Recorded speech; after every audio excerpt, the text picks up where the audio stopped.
أعوذ بالله من الشيطان الرجيم بسم الله الرحمن الرحيم।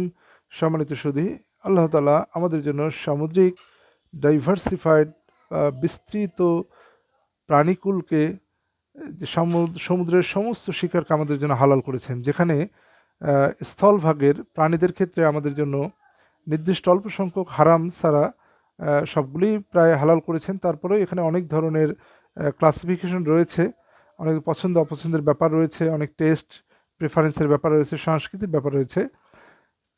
But সাগরের ক্ষেত্রে মাছ এবং তৎসংলগ্ন যত ধরনের প্রাণী আমরা পাই পানিতে, সবগুলি আল্লাহ হালাল করেছেন।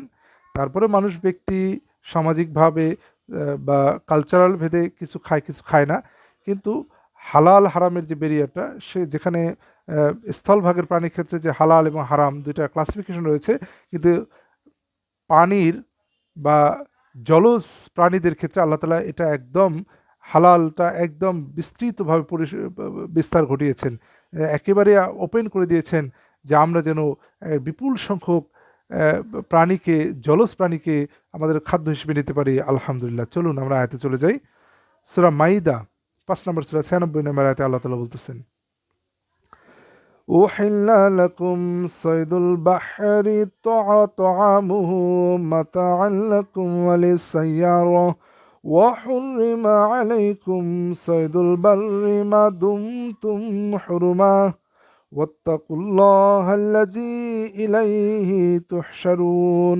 তোমাদের জন্য হালাল করা হয়েছে সমুদ্রের শিকার ও তার খাদ্য তোমাদের ও মুসাফিরদের ভোগের জন্য, আর স্থলের শিকার তোমাদের উপর হারাম করা হয়েছে যতক্ষণ না তোমরা ইহরাম অবস্থায় থাকো, আর তোমরা আল্লাহর তাকওয়া অবলম্বন করো যার দিকে তোমাদেরকে একত্র করা হবে। সুতরাং আল্লাহ তাআলা এখানে বললেন, উহিল্লা লাকুম সাইদুল বাহরি ওয়া তাআমুহু মাতাআল লাকুম ওয়ালিস সাইয়ারা, আর বৈধ করা হয়েছে তোমাদের জন্য সাগরের শিকার, তা খাওয়া এবং ভোগ্যবস্তু হিসেবে তোমাদের জন্য এবং যারা ট্রাভেলার বা পর্যটক তাদের জন্য। সুতরাং আমরা এখান থেকে জেনে নিলাম যে সাগরের সমস্ত শিকার আমাদের জন্য হালাল। আলহামদুলিল্লাহ।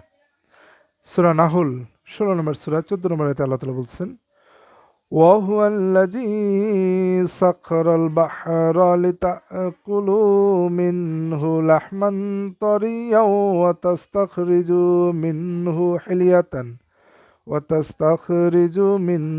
حلية تلبسونها وترى الفلك مواخر فيه ولتبتغوا من فضله ولعلكم تشكرون।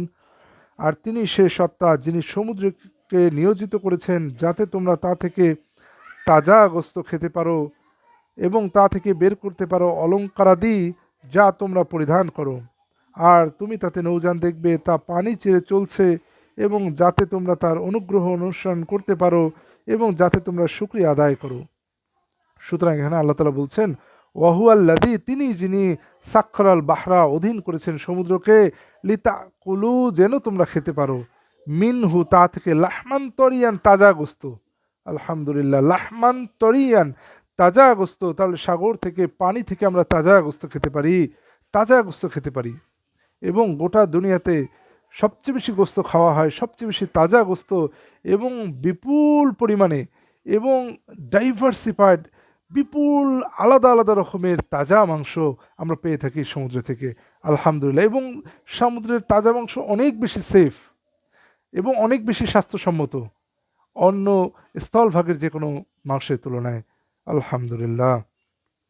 এরপর আল্লাহ তাআলা বলেন, তোমরা তা থেকে সমুদ্র থেকে আহরণ করো জুয়েলারি, অলঙ্কারাদি যা তোমরা পরিধান করো। তাহলে আমরা তাজা মাংস এবং পরিধানের জন্য জুয়েলারি আমরা কালেক্ট করে থাকি সাগর থেকে বা জল থেকে। তো সুতরাং আমরা আল্লাহ তাআলার রহমতে এই বিপুল সংখ্যক সামুদ্রিক খাবার খাদ্য হিসেবে পেয়ে গেলাম। আলহামদুলিল্লাহ।